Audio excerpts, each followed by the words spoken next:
The story begins in Yorkshire, England in 1996, where we meet two close childhood friends, Claire and Danny. Like many kids their age, they often play together and sometimes get into harmless mischief. But one day, their innocent fun takes a dark turn. Claire comes up with a plan to steal something from a local store. To distract the shopkeeper, she sends Danny inside first, pretending that he's lost. Though Danny is nervous, Claire encourages him to be brave. While Danny talks to the store owner, Claire quickly sneaks in, grabs a few items, and runs out unnoticed. But when she goes back to get Danny, the storekeeper calmly tells her his father came to pick him up. Instantly, Claire realizes something is terribly wrong. She knew that man wasn't Danny's father. In fact, she'd just witnessed something terrifying. And worse, Danny never came back. Soon, it becomes clear that Danny was kidnapped. Although the kidnapper was eventually caught and sentenced, no one ever found out what really happened to Danny or where his body was. The mystery remained unsolved. The story jumps forward 25 years. Claire is now an adult and has returned to her hometown. Though many years have passed, the memory of Danny's disappearance still haunts her. During her visit, she runs into Bill, Danny's father, at a small restaurant. Bill has clearly changed. He's a broken man, emotionally distant, and still grieving the loss of his son. Claire, now a podcaster, listens as Bill shares his belief. He thinks Danny might still be alive. Bill asks Claire if she would talk about Danny's case on her podcast, hoping it might bring attention or help uncover new clues. But Claire explains that her podcast is small and won't reach enough people to make a difference. Still, Bill isn't ready to give up. He says he's willing to try anything, even if it sounds far-fetched. Claire agrees to help, not because she believes they'll find Danny, but because she still carries deep guilt. After all, it was her idea that led Danny into the shop that day. She feels responsible. Bill believes Danny's remains might be buried in the moors, a large, wild, and desolate area full of tall grass and uneven land. He somehow received information that pointed him there, though the source of that knowledge isn't yet clear. The next day, Bill introduces Claire to Liz, a local ranger who knows the moorland well. Together, they head out into the remote countryside. Claire feels uneasy. The moors are cold, empty, and eerily silent. With no one else around for miles, her childhood fears return. What if something happens to her too? Throughout the film, interviews with townspeople are shown. We hear from a retired detective named Thornley, who worked on the original case. He explains how, at the time, children were disappearing one after another. No bodies were found.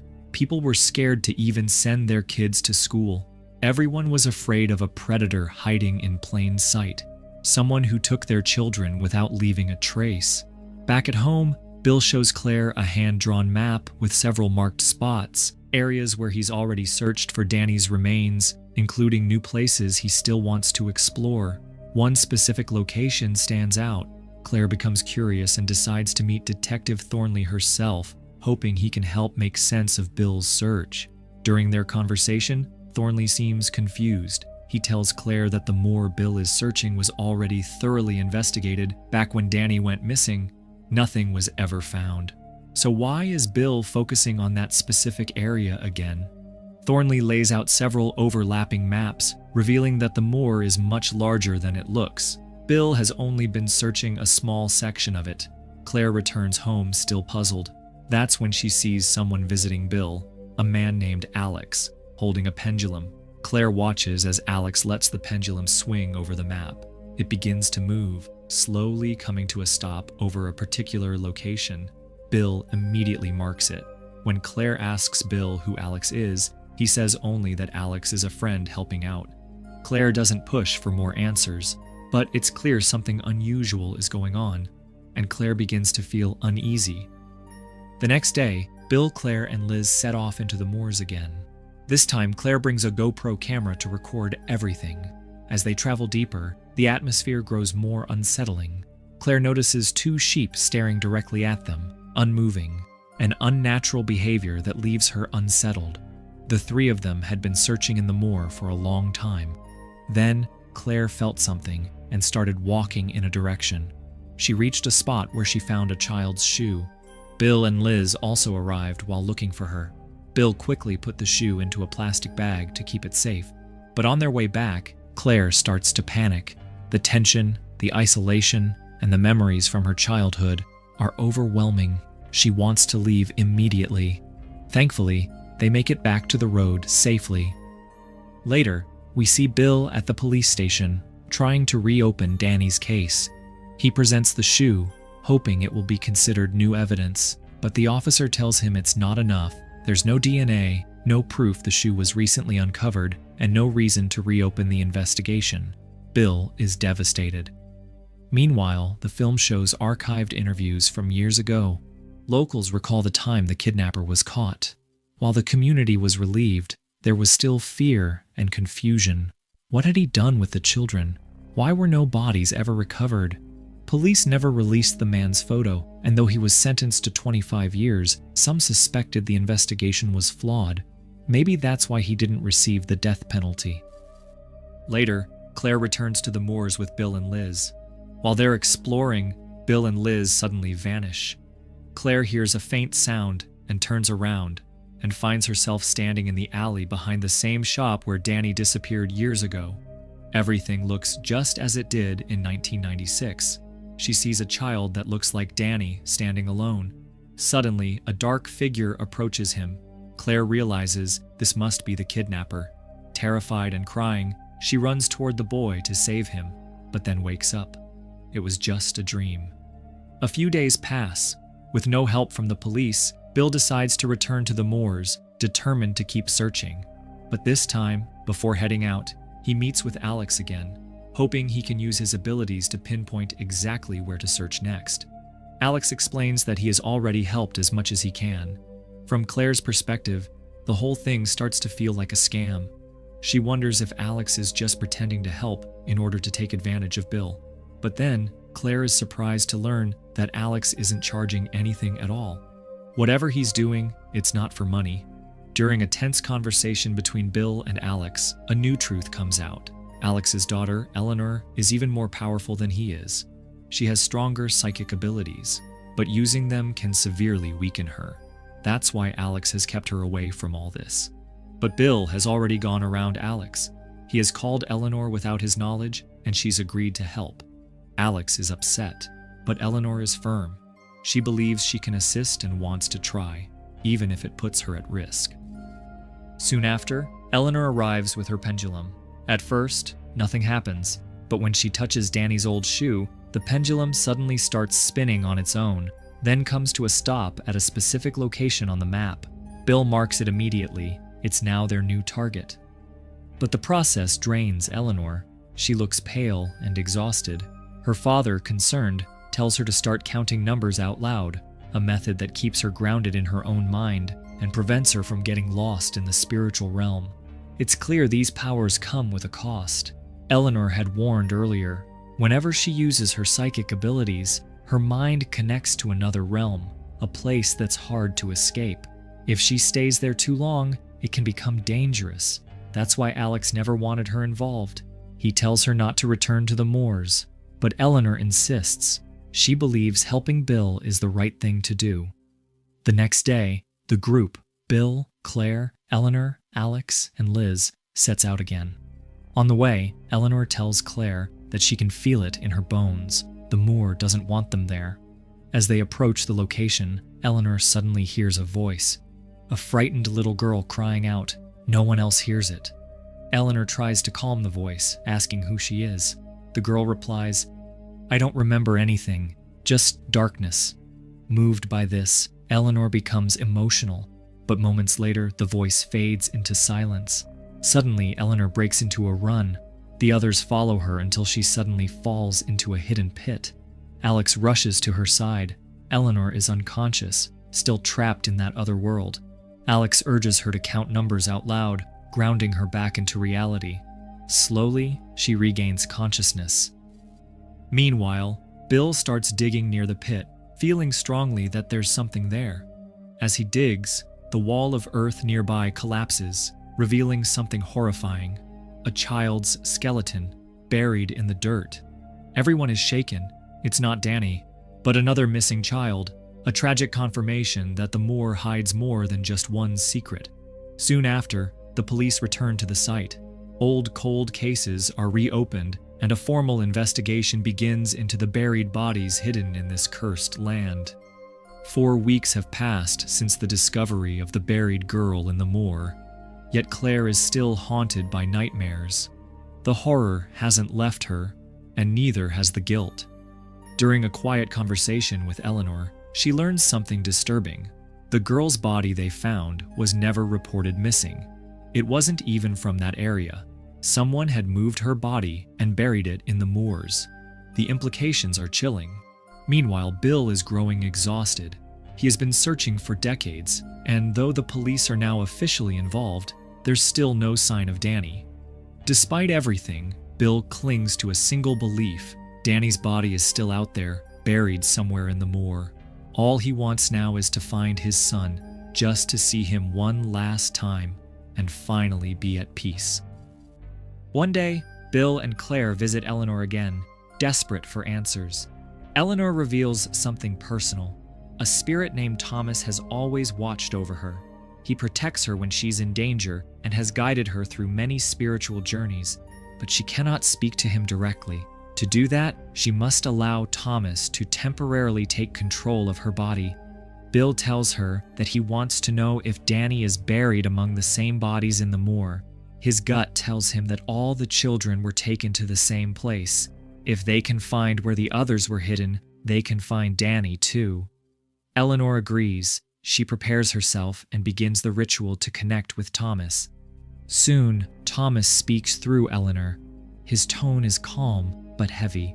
When Alex asks about the missing children, Thomas explains, "The children have gone silent.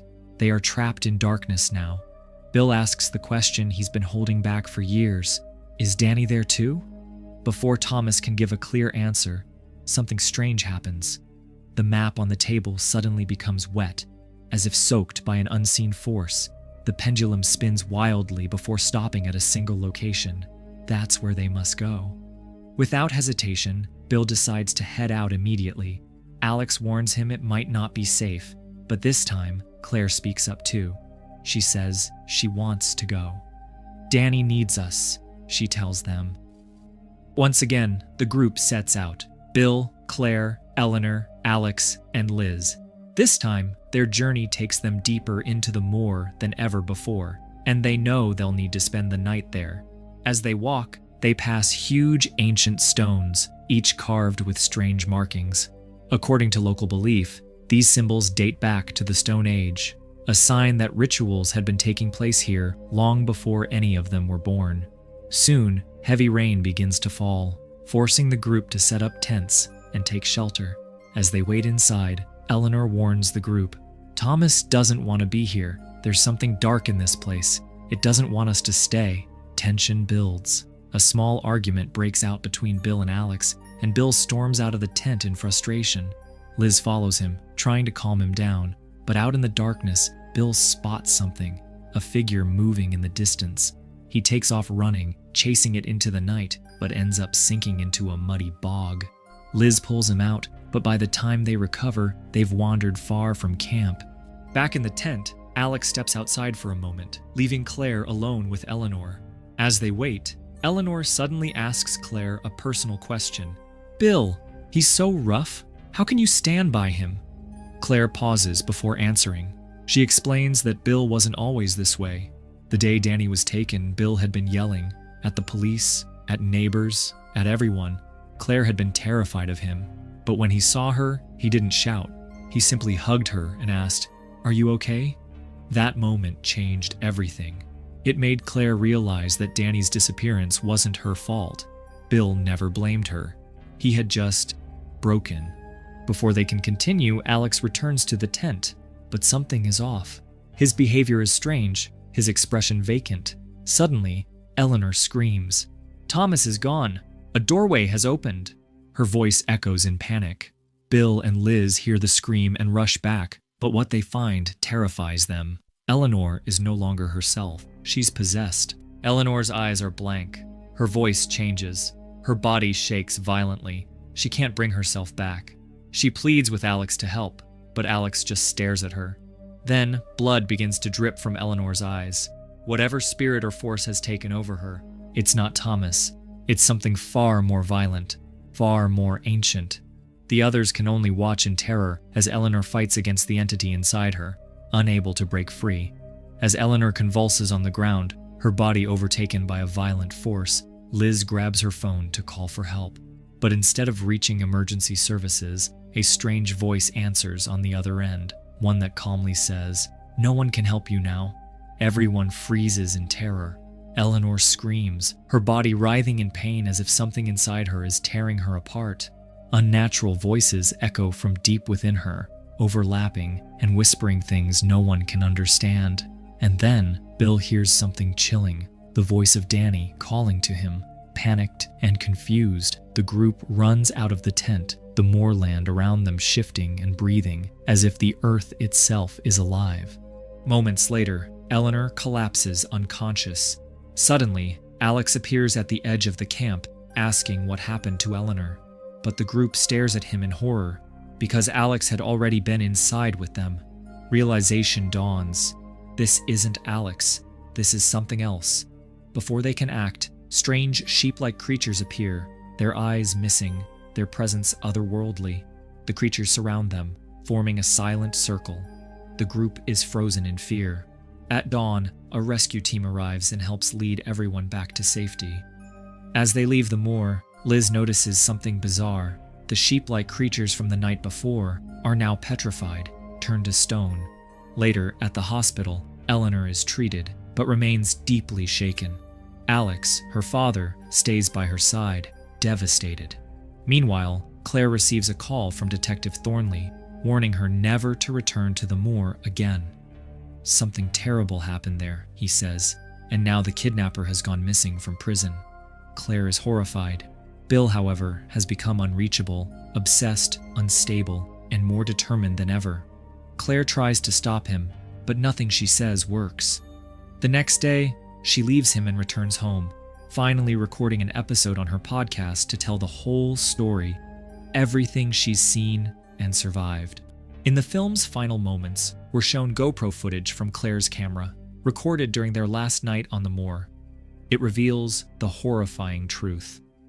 That night, when the others were asleep, Bill forcibly took Claire back out to the ritual site, led by a voice only he could hear.